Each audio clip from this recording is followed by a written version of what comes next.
Underground bunker. This is your proprietor. It's Friday afternoon. Full day of court today. And if you ask the other journalists, they would tell you that not much happened today. Well, they're wrong. It was a full day of stuff. If you knew what was going on. Let's start with the morning's big news items. After 3 weeks, the New York Times finally weighs in and says, hey, there's a Danny Masterson trial going on. And it's based on no testimony at all. It's just based on reading documents that, we had weeks ago. But wouldn't you know, they use the partial names.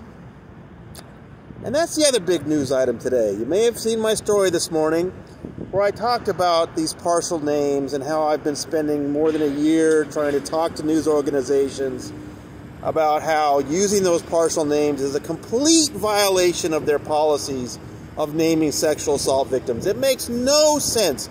Just because they're using these partial names in court doesn't mean these news organizations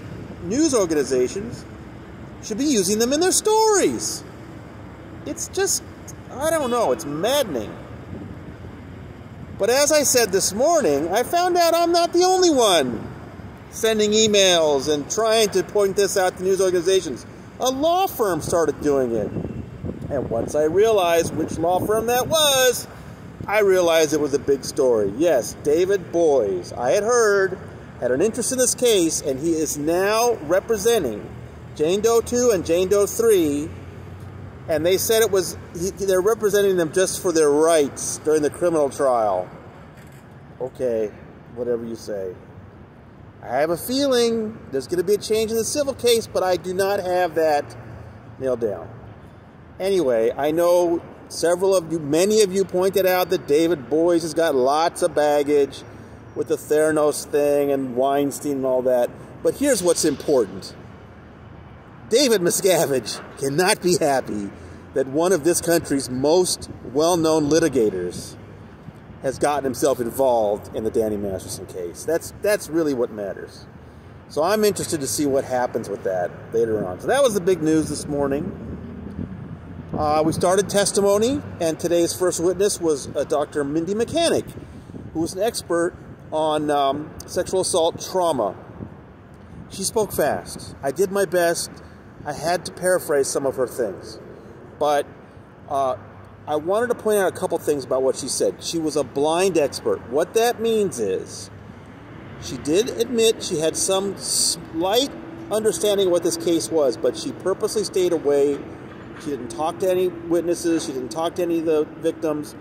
She purposely kept herself in the dark about the specifics of this case so she could just come in and testify in general about what research shows women will do, and it was specifically women.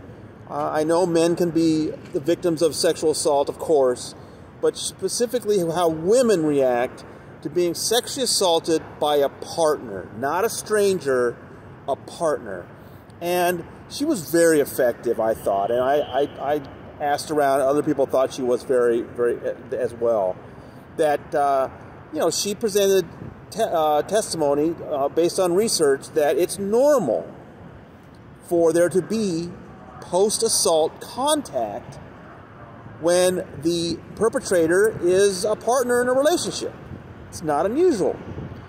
And in fact, and then as far as, interviewing somebody over time, she said it would be suspicious if their stories didn't have some slight differences over time. Now, she's not talking about contradictory statements like he was wearing a brown shirt and then a year later saying he was wearing a blue shirt. Not that, but that some details will be included in one telling and some in another. And so she, these things did have relevance, especially with the cases of Jane Doe 2 and Jane Doe 3, I thought. So, and again, she's just an expert. This is not direct testimony about things that happened. But then came the cross-examination. And it was done by Karen Goldstein. And she is a sharp attorney. Obviously really, really smart. But she's she comes off a little harsh. And instead of questioning Dr. Mechanic specifically on her statements about that might be related to this case, she was basically questioning the basis of all psychological research. And that's what it was. Well, these studies you're talking about, they're based on self-reported data, right? And several times the professor was, well, that's the only way to do research. And let me say, I'm sure some people are thinking, oh, well, okay, Danny's a Scientologist, so of course they're going to question the psychologist. But keep in mind, because Scientology hates psychiatry and psychology with a white-hot fury, all right? That's important. But keep in mind, the defense has only listed 4 witnesses for when it's their turn. Bree Schaefer's one of them. The other 3 are all experts, and 2 of them are psychologists. So I'm sorry, it was just sort of like amateur hour and it was a big difference because the case has been, very serious, and Cohen's been very good on cross, but this was it just did not go down well, I didn't think. However, one journalist brought up to me at the break that Goldstein had done one thing that she thought was really interesting. And that was Goldstein at some point, because she kept saying, don't these people who take part in studies, couldn't they be lying? And, Dr. Mechanic was saying they have no motivation to lie. They're not being prosecuted or something, right? So there's no motivation to lie. But then Karen Goldstein said, yeah, but couldn't they be motivated by money? And Dr. Mechanic was like, I suppose. Couldn't they be motivated by revenge? I suppose. And the journalist said to me, this is the first time the defense has mentioned a possible motive for the women not telling the truth. And she said, and the reason why she said that was that it struck her that Cohen hasn't done that. Well, look, the defense hasn't had its turn yet, but she's right that it seems like Cohen's, the preliminary hearing, for example, a year ago, Mesereau was much more forward about the idea that they're trying to prove it. These women are lying, that they're colluding, that Leah Remini's behind it. With Cohen, there's just never any sense of, well, what's your theory? So I thought that was an interesting observation by this journalist. So then, after Dr. Mechanic, it was time for Mariah O'Brien. I was very interested in this. I don't think the other journalists kind of understood who she was. She was married to Giovanni Ribisi, the actor, Scientologist, from a big Scientology family. And they have a daughter, Lucia. And you might remember my story from a couple years ago where she went on a radio program using a pseudonym to talk about her famous father wavering about Scientology. And I had actual members of her family confirming to me that it was Lucia, and the father she was talking about was Vonnie Ribisi. Well, I can tell you one person who wasn't thrilled about that story was Mariah O'Brien, and she let me know. So I don't know if she remembers me today, but anyway, so, with all that buildup, I was just very interested in what Mariah had to say, and what she talked about. She was just in for a very small thing, and that was, in 2014, she knew Jane Doe 2 pretty well, had her over for dinner.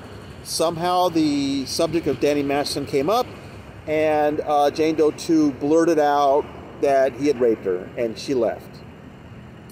And, I saw somebody in the comments say, that they were not friends after that. And I saw some of the comments say, well, Mariah's not much of a friend. But see, I think it's really, what's important here is that, Mariah O'Brien had the guts to come into court today and confirm that episode in front of the Masterson family. I mean, she was part of that whole clique. So that's, I give her credit for doing that. And I want to mention again, why is this important at all? It's just a minor incident. Because again, what the prosecution is trying to establish is that all the Jane Does had these disclosures and incidents well before they had ever heard of each other. So Jane Doe 2 in 2003 told Jordan Ladd and her mother about the incident with Masterson, this brutal rape, she alleges. And then in 2014, 11 years later, she blurts it out at Mariah O'Brien's house. Again, why that's important is she hadn't heard at all. Jane Doe 1, Jane Doe 2, Jane Doe 3 had no idea about each other being victims until 2016. So this, again, cuts back on the defense theory we've heard before about this all being cooked up and these women cooking this up together. Okay. So then we got to Detective Vargas. And he's the lead detective on the case. He took it over from Detective Reyes. And, you know, I felt that Deputy DA Mueller had to walk kind of a fine line with him because they were going fairly quickly. They didn't want to go into every allegation. In fact, at one point when he started to get into kind of a little detail of one of the Jane Doe's allegations, Judge Olmedo called for a quick sidebar, and after that, they stayed away from that. And I don't think they wanted to use Vargas to go over the whole case again, and so they didn't. And they also were careful about what they said about Reyes and him replacing her. But Deputy DA Mueller definitely wanted to use Vargas to kind of go after some things that the defense had brought up previously. We got, for example, a hint that what we've been told, that the Scientology witnesses all immediately lawyered up with Vicky Podboreski once this case got going. And they used as an example Sean Fabos, that Detective Vargas and Reyes and Vargas both had just not been able to reach the guy. And it turns out that he'd been lawyered up with Podboreski, and when Vargas asked her that he wanted to interview Fabos, she never even got back to him. So I thought that was interesting. Now, Fabos obviously did show up in the case later. I think that has something to do with the fact that a tape of him turned up, right? Anyway, probably the most interesting thing that Vargas talked about when he was being questioned by Mueller was at the very end. And I don't know how many of you recognize what was going on there if you look through the notes. Has Jane Doe 2 ever said there was strangulation? No. Has Jane Doe 3 ever said that she was smothered by a pillow? No. Has Jane Doe 2 ever said she was carried upstairs? No. Has Jane Doe 1 ever said she was spit on? No. What was going on there? Do you understand what was going on there? Again, the prosecution is trying to anticipate the defense theories about this case, one of which is these three women have shared information, they've compared notes, they're colluding, and so they've made their stories sound similar in order to produce this idea that Danny has a pattern, right? So what Mueller was doing there with Vargas was showing that there are all these dissimilarities. That, Jane Doe 1 says she was smothered by a pillow, but Jane Doe 2 doesn't. That Jane Doe 3 says she was grabbed by the hair, but Jane Doe 1 doesn't. So I thought that was a little dramatic and effective right there. It was obvious to me that that's what he was doing. Then came cross-examination by Cohen. People, this is Friday afternoon, and it went on and on. I think everyone in the courtroom was drooping this afternoon. At one point, I looked over at the jury, and only about half of them were looking at Cohen. And he wasn't doing a bad job. He was going pretty quickly. He was boring in on small inconsistencies in the stories. But again, it felt kind of technical, and it felt minor, and to the point where, But he is finding things. Like, I will give him credit. He did with Jane Doe 1, got Vargas to say that she said there were these blackout curtains and the room was pitch black. So, and that's all he said about it. But what he's going to do on closing arguments is say, if it was pitch black in there and there were these blackout curtains, how could she see a gun, right? That's what he's setting up. So, some stuff doesn't look obvious right now, but I can see where he's going. And, I got to give him credit for that. But other lines of question were kind of a mystery. Like, with Jane Doe 3's two incidents, he's always boring in on this. There was the November 2001 incident, that is the rape they're charging on, and the December 2001 unconscious sodomy.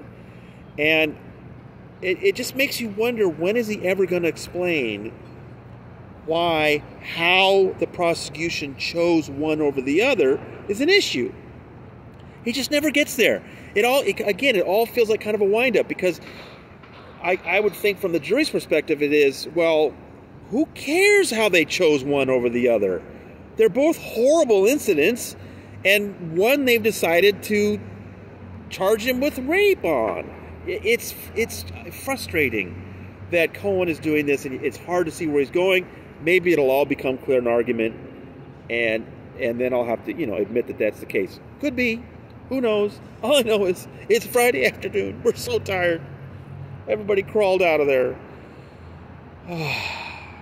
Monday, there will be court without a jury, but they will be going over motions, so I'm sure there will be news. I will be here. Otherwise, I do have some good stuff for the weekend. Please keep checking your email. I will say once again, if you're seeing this on YouTube, you're a day behind the rest of us. Please sign up for free emails at tonyortega.substack.com. You will get my reports from court. I sent out 4 long reports today. Virtually everything said in court. I'm typing the fast I can. Well, they're in the park. They're setting up some kind of a concert right now. It's a lovely night. I'm going to have a nice Friday night with my friend Tim. We're going to go have something to eat. So, from the Clara Shortridge Foltz Criminal Justice Center, this is your proprietor, signing off for the week.